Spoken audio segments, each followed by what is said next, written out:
No sé si a ustedes les pasa, pero una de las cosas más emocionantes es saber que Dios me ha perdonado. Amén. Estoy limpio a razón de su sangre, de la sangre del Hijo de Dios. Una de las cosas más lindas que puedo decir es que Dios me ha limpiado, me ha santificado, me ha purificado, me ha hecho digno solo por gracia, por la sangre derramada en la cruz.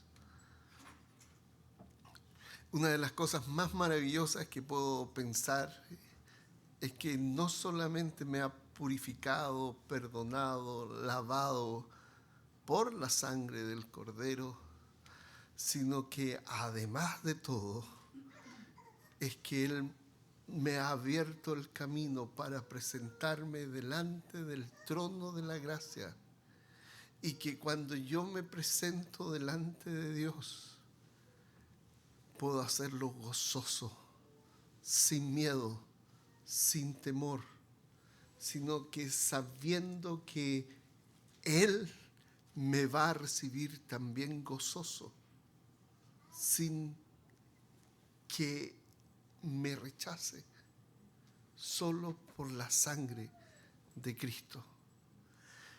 Cuando me presento delante de Dios no lo hago con miedo, sino con la certeza que he sido aceptado, limpiado, lavado, con el gozo de aquel que puede decir, Él es mi Padre. Pero también puedo señalar que Dios me acepta, me recibe gozoso, con la certeza que Él dice de mí, tú eres mi hijo. Pero también eso aplica a ti. Si tú has creído que Jesús murió por tus pecados y que resucitó, tú puedes tener esta certeza de que todos tus pecados han sido lavados, que has sido perdonado, que has sido integrado a este nuevo pacto por la sangre de Cristo y que te puedes presentar delante del trono de Dios, el trono de gracia, sabiendo que vas a ser recibido gozoso, como un padre que recibe al hijo que se había apartado, pero que regresa y que recibe el abrazo del Padre lleno de gozo. El Padre recibe al Hijo gozoso y el Hijo se acerca al Padre lleno de gozo. Eso estoy resumiendo lo que es el Evangelio. Lo que hemos hecho hoy día al celebrar la Cena del Señor es decir a todos que Dios en Cristo hizo un nuevo pacto. Hebreos capítulo 10. Y quiero que muestres la fotografía, la primera fotografía.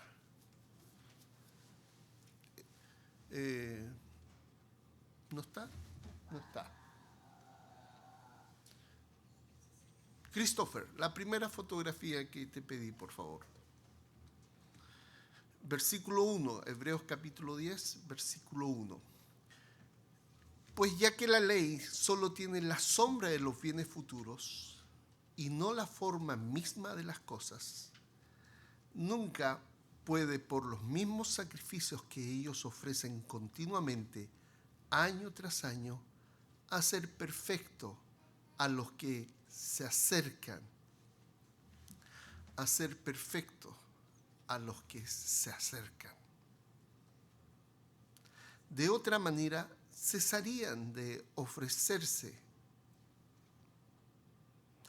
pues los que tributan este culto, limpios una vez, no tendrían más conciencia de pecado. Fíjense, en el estudio de escuela dominical, de la clase bíblica, estuvimos viendo estas tres llaves que aparecen ahí. antes de entender lo que el escritor o el apóstol está enseñando en Hebreos capítulo 10, hay que comprender que son hebreos. Y estas personas estaban acostumbradas en el lenguaje diario y cotidiano al culto de los hebreos. Y ese culto de los hebreos tenía que ver con Levítico.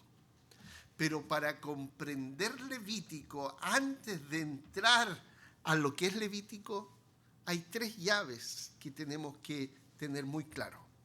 La primera llave es entender que antes del Levítico, antes del culto, es que hay un pacto. Dios hizo un pacto con Israel. Y esa primera llave es la llave del pacto. Pero ese pacto implicaba que Dios les dijo, yo voy a habitar con ustedes. Y la segunda llave entonces que debemos entender es que hay un lugar en el que Dios habita en medio del pueblo de Dios. Y ese lugar donde Dios habita en medio del pueblo de Dios, en el desierto se llamó tabernáculo. Pero necesitamos un grupo de personas que mantengan limpio el lugar, porque ese lugar donde Dios iba a habitar se contaminaba a razón de la vida diaria de las personas que vivían en Israel. Y entonces ahí aparece una tercera llave, que es el sacerdocio. Estas 3 llaves, el pacto, el lugar en donde se iba a encontrar Dios con su pueblo y el sacerdocio, son vitales para entender lo que el escritor nos quiere enseñar. Ahora, el pacto en el Antiguo Testamento sí o sí se establecía con sangre. El establecimiento y la inauguración del pacto del Antiguo Testamento implicaba la muerte de la víctima que inauguraba el pacto. Y eso nos da luces de que si Dios prometió un nuevo pacto, ese nuevo pacto también iba a ser inaugurado con sangre. Ahora, el primer pacto, Éxodo 24, tenía como objetivo establecer que Israel fuera el pueblo del pacto. Hoy día celebramos la Cena del Señor. Hoy día en la oración y en la lectura dice, esta es la sangre del nuevo pacto para perdón de pecados. El nuevo pacto tiene como propósito el perdón de pecados. Pero dije al comienzo, que para inaugurar un pacto es necesaria la muerte de la víctima del pacto que lo inaugura. Sin muerte de la víctima que inaugura el pacto, no hay pacto. Entonces, cuando el escritor del Antiguo Testamento promete, en este caso Jeremías, que iba a haber un nuevo pacto, está profetizando que iba a haber un derramamiento de sangre, es decir, está indicando que el que inauguraba el pacto tenía que morir. Y en este caso, quien inauguraba el pacto, quien era la víctima que iba a establecer el pacto, era Cristo. ¿Y cuál era el propósito de la inauguración de ese pacto? ¿Cuál era el propósito del pacto? El propósito del pacto era el perdón de los pecados. En ausencia del pacto nuevo, no había perdón de pecados. Pero vuelvo a decir, para inaugurar este nuevo pacto tenía que haber muerte. En ausencia de la muerte no había nuevo pacto. En ausencia de la muerte, del derramamiento de sangre, no había nuevo pacto y como consecuencia no había perdón de los pecados. Entonces era una cadena. Pacto implicaba la muerte y la muerte tenía como consecuencia el establecimiento del pacto, que finalmente en ese pacto estaba dicho que iba a haber perdón de pecados. Pacto, muerte y perdón de pecados estaba unido. Ahora, esto era en el Antiguo Testamento. Dios estableció en el Antiguo Testamento, en Éxodo 24, el pacto. Y por eso dice, versículo 1, pues ya que la ley solo tiene la sombra de los bienes futuros. Era un adelanto, no la forma misma de las cosas. Y como era solo una sombra, no puede por los mismos sacrificios que ellos ofrecen continuamente, año tras año, hacer perfecto a los que se acercan. El Antiguo Testamento estaba imposibilitado de hacer perfecto a los que se acercan. Y acá hay algo interesante. El Nuevo Testamento, el nuevo pacto en Cristo, no tiene esta desventaja. Los que se acercan han sido limpiados, lavados y se han transformado en adoradores. Versículo 2, de otra manera no habría cesado de ofrecerse, ya que los adoradores, una vez purificados, no tendrían ya más conciencia de pecado. ¿Tú sabes qué pasó con tu pecado? Cuando tú creíste en Cristo, tu pecado ha sido limpiado. ¿Y qué pasa cuando pecas de nuevo? Cuando lo confiesas, tu pecado es limpiado. ¿A razón de qué? Por la sangre del nuevo pacto. Por el nuevo pacto, cuando tú confiesas tu pecado, tus pecados son perdonados. Ahora, el versículo 3, siguiente fotografía. Si se dan cuenta, abajo están las 3 llaves, pero ahora están en rojo. A ver, dice pacto, lugar de encuentro y sacerdocio. Y estos 3 en el antiguo pacto, en el Antiguo Testamento, sustentaban una serie de ofrendas. En el antiguo pacto teníamos que tener el pacto, el lugar de encuentro y el sacerdocio. Pero había una serie de ofrendas que eran figura y sombra. La primera ofrenda tiene que ver con cuando tú tienes una deuda con alguien, tienes un problema con tu prójimo que tienes que solucionar en sentido horizontal. Dios se preocupa de las situaciones que tú tengas con tu gente de al lado. Tú tienes que buscar la reconciliación. Y esta ofrenda comúnmente se llama ofrenda por la culpa, y en el hebreo la palabra es hasham. Busca la restauración, la restitución. Si tú debías $100, tenías que tomar los $100, devolverlo y agregar un 20%. O sea, devolver 120 en vez de 100. Pero además tenías que presentar una ofrenda que se llama hasham, que consistía en un carnero, una oveja macho, más de 2 años, y se sacrificaba, se degollaba al costado del altar y se entregaban los restos del animal, la carne, al sacerdote para que el sacerdote se la comiera. Eso era el hasham. Pero había otro tipo de ofrenda y ahí saltamos a un segundo escalón que se llama hatá. Esa ofrenda es un poco largo el nombre. Lamentablemente nosotros la confundimos con esta de abajo. Fíjense lo que está abajo, el pacto. El pacto fue establecido con un sacrificio de paz, pero esta ofrenda del segundo escalón es una ofrenda de purificación. ¿Purificación de qué? De los pecados que podríamos llamar cotidianos o por ignorancia. Esas ofrendas se realizaban comúnmente, si eras pobre, muy pobre, con harina. Y si eras pobre, con palomas. Y si tenías un poco más de dinero, con cordera o cabra, hembras. Estas ofrendas eran de purificación. ¿De qué purificaban? Purificaban el lugar de encuentro que había sido contaminado por los pecados de ignorancia. Entonces, fíjate, versículo 3, por eso Pero en esos sacrificios hay recordatorios de pecado año tras año. ¿A qué se refiere ahí? Porque una vez al año se realizaba una ofrenda de ese tipo para purificar todo el santuario. Aparte de las ofrendas diarias que se hacían, había una ofrenda que se presentaba una vez al año que se llama Yom Kippur, y que con la sangre del animal se llegaba ante el lugar santísimo y se limpiaba todo el santuario de las contaminaciones.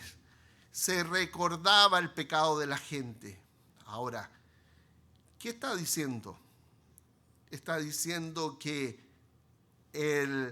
este tipo de ofrenda no era para olvidar, sino para recordar los pecados. Interesante eso. ¿Por qué? Porque el versículo 4 dice, porque es imposible que la sangre de toros y de machos cabríos quiten los pecados. ¿Por qué? Porque los pecados no son quitados. Lo que es, se limpia físicamente el santuario con la sangre de estos toros y machos cabríos. ¿A qué escalón corresponde? Al escalón número 2, la ofrenda Hatá. Ahora, pero aquí aparece algo interesante, por lo cual al entrar Cristo en el mundo dice, sacrificio y ofrenda no has querido, pero un cuerpo has preparado para mí. En holocausto y sacrificios por el pecado no te ha complacido. Ahora, cuando el versículo 6 dice sacrificios por el pecado, esa palabra sacrificio no está en el original y debiera decir en holocausto y ofrendas de purificación por el pecado. Toda esa expresión debería estar cuando dice sacrificio por el pecado. No se refiere a sacrificio de pacto, se refiere a la segunda ofrenda que aparece en la escalera, que se llama Hatá. Entonces, cuando dice en holocausto y ofrendas de purificación por el pecado no te han complacido, no se refiere al sacrificio de pacto que purificaba o que establecía el pacto para entrar. ¿Se acuerdan que le mostré 3 llaves? Las 3 llaves eran el pacto, el sacerdocio y el lugar de encuentro. Bueno, en este caso no se refiere a la llave, sino al escalón. No debiera llamarse sacrificio por el pecado, sino ofrenda de purificación por el pecado. Versículo 7. Entonces dije, aquí estoy, está hablando Cristo a través de la voz de David. He aquí yo he venido, en el rollo del libro está escrito de mí, para hacer, oh Dios, tu voluntad. Versículo 8, habiendo dicho anteriormente sacrificio y ofrenda y holocausto, y aquí de nuevo, y cuando dice sacrificio por el pecado, debiera decir ofrenda de purificación por el pecado no has querido, ni en ellos tú te has complacido. Y acá algo interesante. ¿Tú sabes cuál es el propósito final de la adoración? Es que en el corazón de Dios se complazca con mi adoración. Pero también, ¿cuál es el propósito tuyo ante la adoración? Es que tú te complazcas en tu corazón con estar adorando a Dios. No sea una cuestión de, ay, qué triste, qué lamentable, qué pena que tengo que volver a Dios y presentarme de nuevo. No, sino que es el encuentro que te disfrutas delante de la presencia de Dios. La idea de esta escalera que estoy mostrándoles, que al final tú encuentres gozo, placer, disfrute de estar en la presencia de Dios. Y aquí el texto dice, ¿sabes qué? Esto del antiguo pacto ya no te complacía, por eso me enviaste a mí. Eso está diciendo Cristo. Entonces dijo, he aquí yo he venido para hacer tu voluntad. Él quita lo primero, es decir, esta escalera, para establecer lo segundo. Por esa voluntad hemos sido santificados. ¿Cuál era la voluntad de Cristo? ¿Cuál era la voluntad de Dios respecto a Cristo? La voluntad de Dios respecto a Cristo es que Él muriera y estableciera un nuevo pacto que permitiera el perdón de los pecados y que nos llevara ante el Padre y pudiéramos ser transformados no solo en aquellos que hemos sido limpiados, sino en aquellos que además de ser limpiados se presentan delante de Dios y se complacen en Dios y que Dios se complace en nosotros. El propósito de tu vida no es solo que seas perdonado de tus pecados. El propósito de tu vida es que tú sientas placer en estar delante de la presencia de Dios y disfrutes de su presencia y que Dios disfrute de tu presencia. Amén. Todo eso. Fíjate lo que estoy diciendo. La idea central de todo el Antiguo Testamento es mostrar que en Jesucristo Dios hizo su voluntad al entregarlo por nosotros como sacrificio de pacto para que fueran perdonados nuestros pecados. ¿Para qué? Para que pudiéramos presentarnos sin pecado delante de Dios y estar gozosos. Por esa voluntad hemos sido santificados. Tú sabes que, fíjense, Dios había, ¿cómo decirlo? Dios había dicho al pueblo de Israel: ustedes son míos. Ustedes pueden presentarse delante de mí siguiendo esta escalera. Ok, pero esta vez ahora Dios no solamente le dice a Israel, le dice a todo el mundo. Todos y cada uno se pueden presentar delante de Dios solo si creen que Jesús murió por sus pecados y que Cristo ha resucitado y ha entrado ante el cielo. Todos. Hay una proclamación que dice que los pecados tuyos y míos pueden ser perdonados a razón del nuevo pacto. Hay una proclamación. ¿Y sabes qué? Todos, y esta expresión, todos tenemos la posibilidad de llegar ante el trono solo si creemos. Amén. Y a esto le vamos a llamar ahora que todos tenemos la entrada abierta. Y entonces tú, va a sonar contraproducente lo que voy a decir. Tú has sido apartado para Él. Todo el mundo ha sido apartado para Él. Y esta es una forma de decir que todo el mundo ha sido santificado. A ver, ¿cómo? ¿Que todos son salvos? No, no estoy diciendo esto.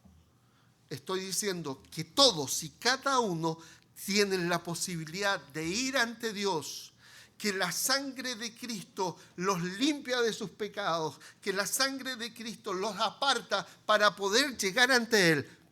Pero solo necesitas la fe en Él para que se active en ti lo que Dios ya ha hecho.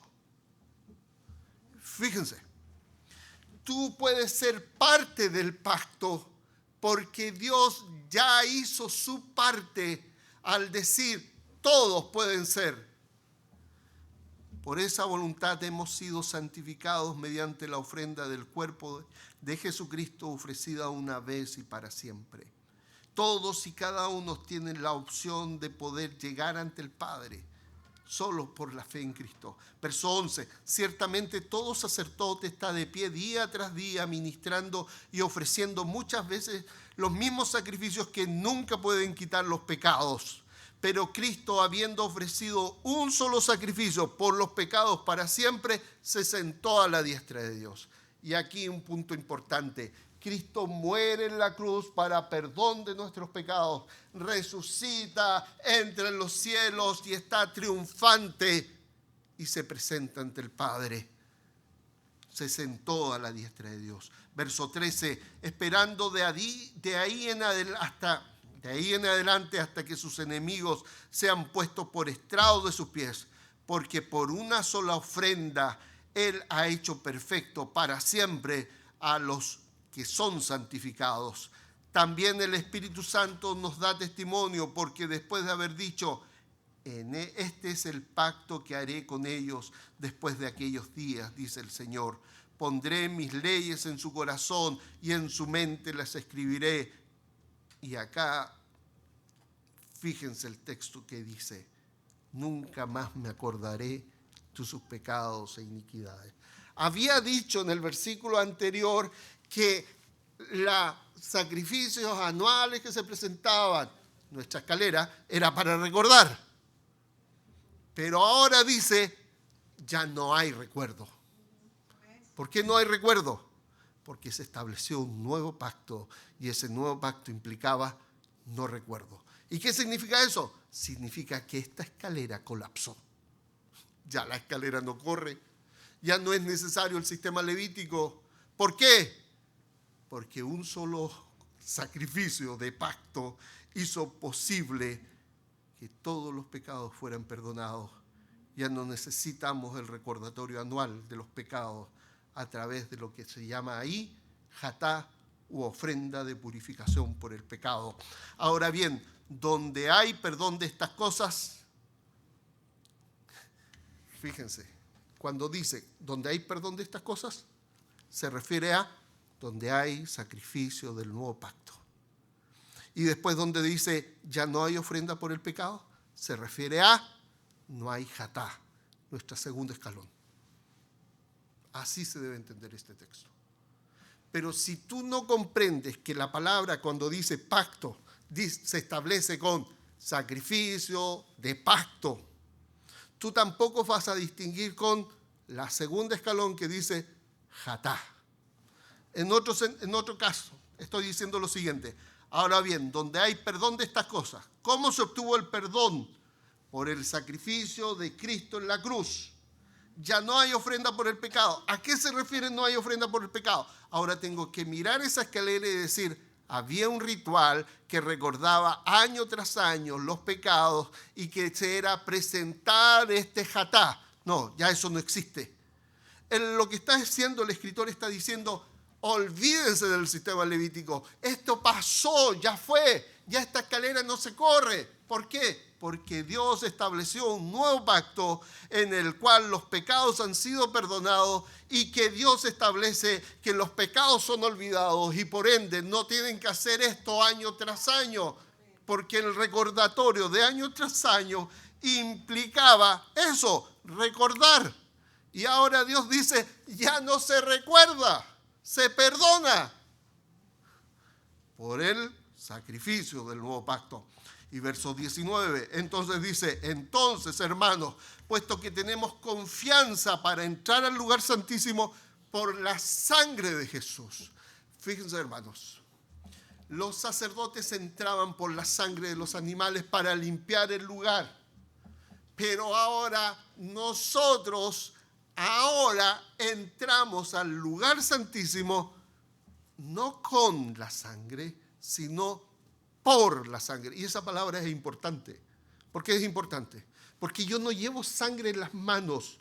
Lo que yo llevo es la promesa de que por la sangre se estableció un nuevo pacto y que todo aquel que cree que Jesús murió en la cruz por mis pecados y que resucitó y que entró en los cielos es parte del nuevo pacto. Todo dice eso, la expresión por la sangre dice eso.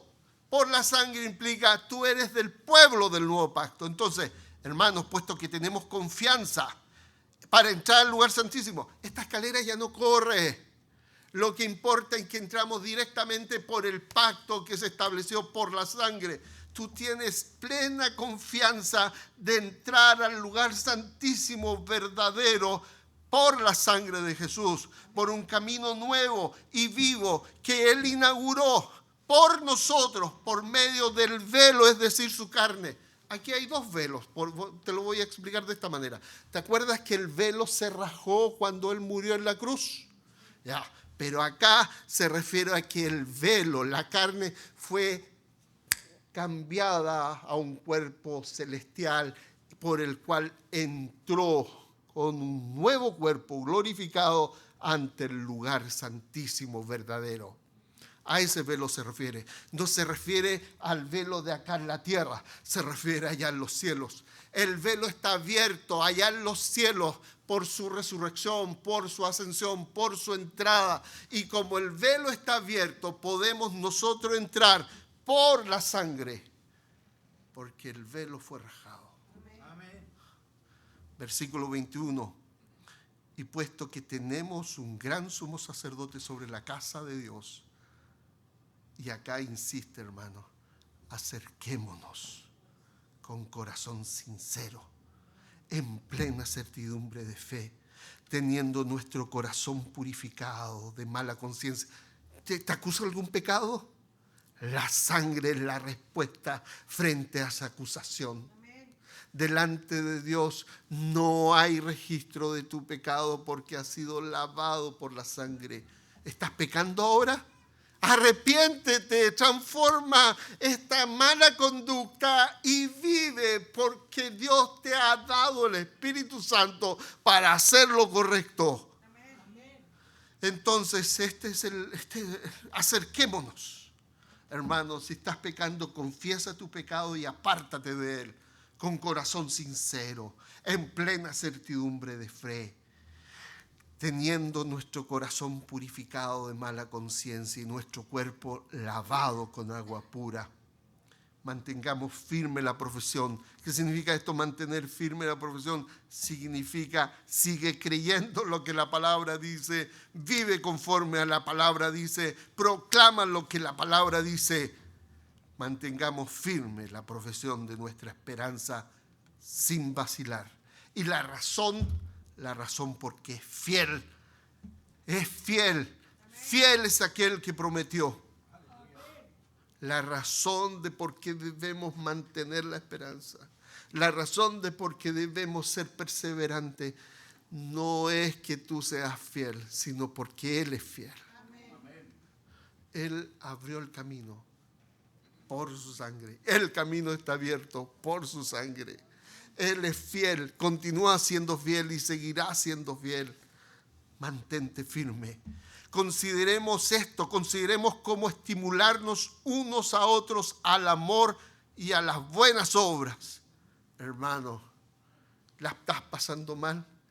El Señor que tú sirves la pasó mal y respondió de manera santa, justa y digna. ¿Tienes derecho a enojarte? Sí, pero no tienes derecho a pecar por tu enojo, porque Cristo no actuó así. Tú te enojas, muérdete la lengua, pero no mucho, porque a veces se puede envenenar uno. Pero si te enojas, recuerda que la justicia de Dios no reina en el enojo del hombre. Respira profundo, confiesa, llora en la presencia del Señor y responde con integridad, no con enojo. Actúa. Acá dice, considera todo esto, considera todo lo que te estoy explicando. ¿Qué acaba de explicar? Acaba de explicar que Cristo murió en la cruz, derramó su sangre, estableció un nuevo pacto. Tus pecados están limpios, tienes libre entrada en los cielos. Considera todo esto, considera la fidelidad de tu Dios, considera cuán fiel es tu Señor y vive una vida íntegra, mostrando cómo esa fidelidad de Dios actúa en ti. Interesante, que recién acá me empieza a decir, estimularnos unos a otros al amor y a las buenas obras, no dejando de congregarnos como algunos tienen por costumbre, sino exhortándonos unos a otros y mucho más al ver que aquel día se acerca. ¿Cuál día? Hermano, el día se acerca. ¿Cuál día? El que le veremos cara a cara. Amén. El día se acerca. Rumores de guerra y rumores de guerra. Terremotos y todo lo demás que ustedes saben. Y el corazón del hombre aún más duro. Hermano, el día se acerca. ¿Y cuál es nuestra respuesta frente al día se acerca? estimularnos al amor, a las buenas obras, no dejando de congregarnos, mostrando el carácter de Cristo en nuestras vidas a los otros. ¿Por qué? Porque el día se acerca. Dice, mantengamos firme la profesión. Ya leímos eso.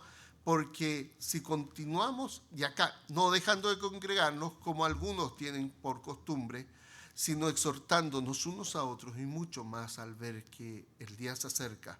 Verso 26. Porque si continuamos pecando deliberadamente, ¿a qué se refiere eso, pecar deliberadamente? Se refiere a rechazar a Cristo como Señor y Salvador, como el sacrificio del nuevo pacto. Si rechazamos esto, después de haber recibido todo este conocimiento de la verdad, ya no queda sacrificio alguno por los pecados. No hay otro. El único sacrificio por los pecados, en plural, es el sacrificio que Cristo realizó al establecer el nuevo pacto. ¿Qué es lo que queda? Si tú rechazas ese sacrificio por los pecados, lo único que queda es una horrenda expectación de juicio y la furia de un fuego que ha de consumir a los adversarios. Y acá termino con esto. Tú sabes que si tú rechazas el sacrificio de Cristo por tus pecados, tú te posicionas como adversario, como enemigo de Dios. No hay opciones intermedias. O estás con Él o estás en contra de Él. Si rechazas el sacrificio de Cristo por los pecados, tú te posicionas como enemigo de Dios. Y la única cosa que te queda es una horrible expectación de juicio. La furia de un fuego que ha de consumir a los adversarios. ¿Por qué te posicionas como adversario? ¿Por qué te pones como enemigo de Dios? Si Él ha querido buscarte, Él ha querido invitarte al gozo y el disfrute de una relación. Si tú rechazas, te posicionas como adversario. Y la única opción que estás quedándote es una horrible expectación de juicio. No te posiciones como enemigo de Dios. Acepta a Jesús como aquel que murió por tu pecado, como quien resucitó victorioso y te abrió la entrada a los cielos. Acércate a Él. Oremos, hermanos. Señor, te damos gracias por el sacrificio de pacto que Cristo estableció en la cruz, muriendo por nuestros pecados. Te damos gracias porque la entrada está abierta ante el trono de la gracia. Te damos gracias porque tú nos has alcanzado, tú nos has dado vida nueva, tú nos has perdonado, limpiado, lavado con la sangre de Cristo. Gracias te damos por esta realidad. Gracias te damos por tu palabra y que tu palabra sea actuando en los corazones. Y Señor, permítenos actuar desde el amor hacia nuestro prójimo. Permítenos mostrar a los demás a través de nuestra conducta que somos tus hijos. Señor, que tú seas fortaleciéndonos aún en los momentos difíciles que estamos atravesando, aún en los momentos de traición, aún en los momentos de pérdida, en los momentos de enfermedad. Que podamos descansar en ti, que podamos llorar en tu presencia, pero además de llorar, alabar en tu presencia. Señor, que el gozo sea una característica de nuestra vida, a pesar de las circunstancias. Glorifícate en nosotros y en nuestras vidas. Señor, glorifícate en esta iglesia. Que tú seas con nosotros. En el nombre del Señor Jesús. Amén.